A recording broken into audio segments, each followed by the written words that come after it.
You know, our entire world pretty much runs on software. But here's the thing, that software breaks all the time. So the billion-dollar question really is, how do you build a system that can actually withstand the inevitable?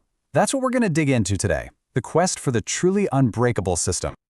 So let's kick things off with a little puzzle. What could an old-school telephone network possibly have in common with, say, the massive, sprawling Internet of Things? I mean, on the surface, they seem worlds apart, right? But deep down, they share a single, incredibly difficult challenge.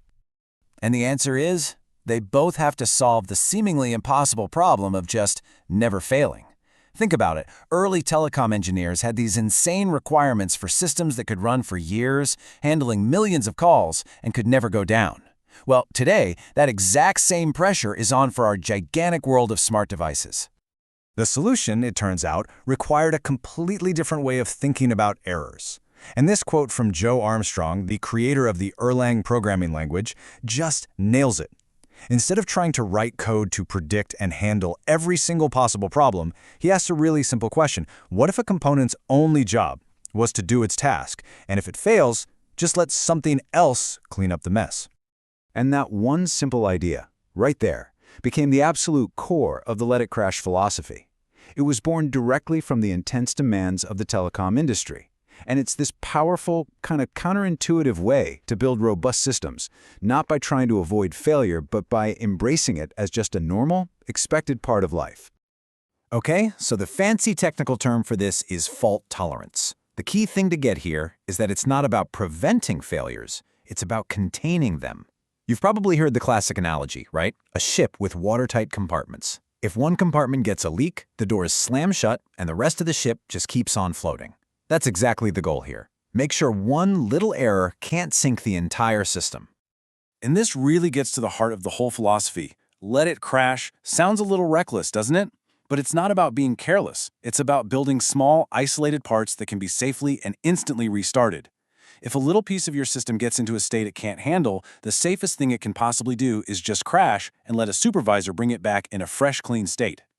So how does this actually work in practice? Well, it boils down to three crucial principles. First up, process isolation. In a system like Erlang, processes don't share memory. They're completely separate. So one crashing literally can't corrupt another one.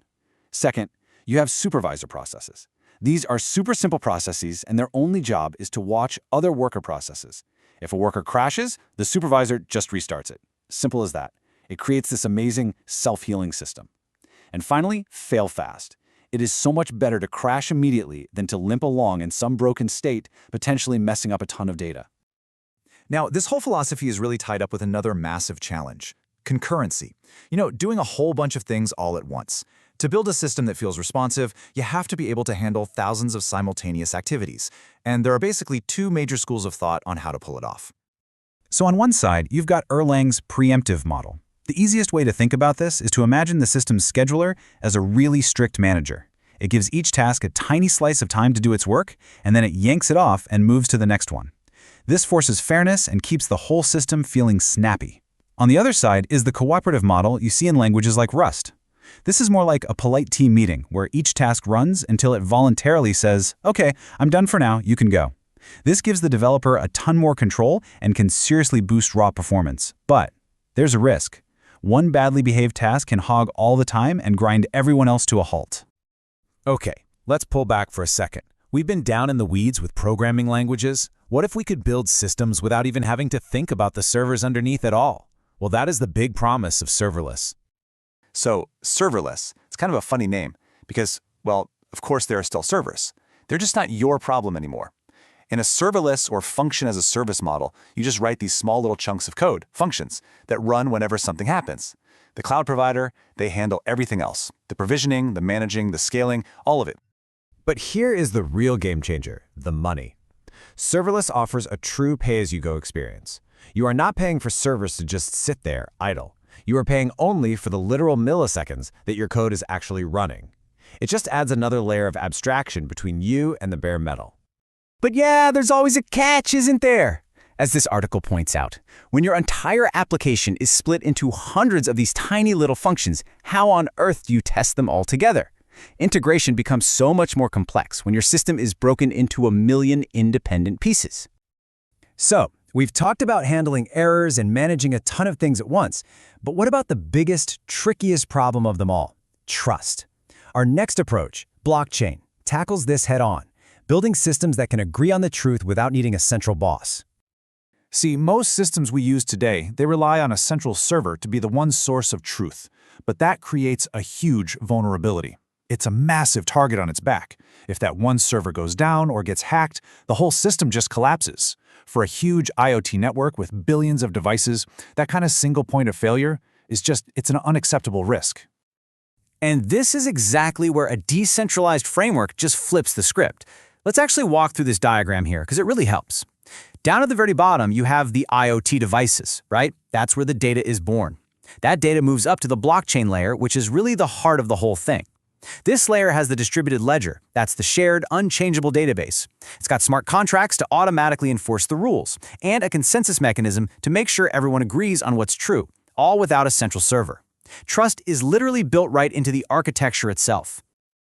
Okay, so we've looked at 4 really powerful but also really different ways to build these reliable systems. And this brings us right to the architect's dilemma. There is no magic bullet. There's no one perfect solution. Every single choice is a trade-off. And this little matrix right here, it lays out the whole dilemma perfectly.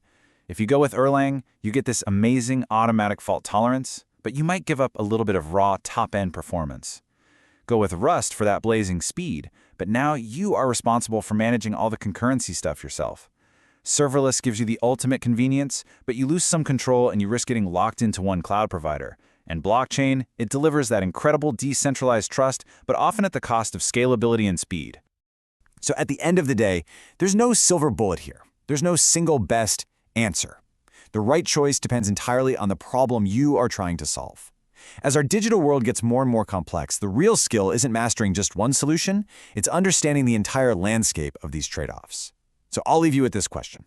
When you're building the future, which trade-off are you going to choose?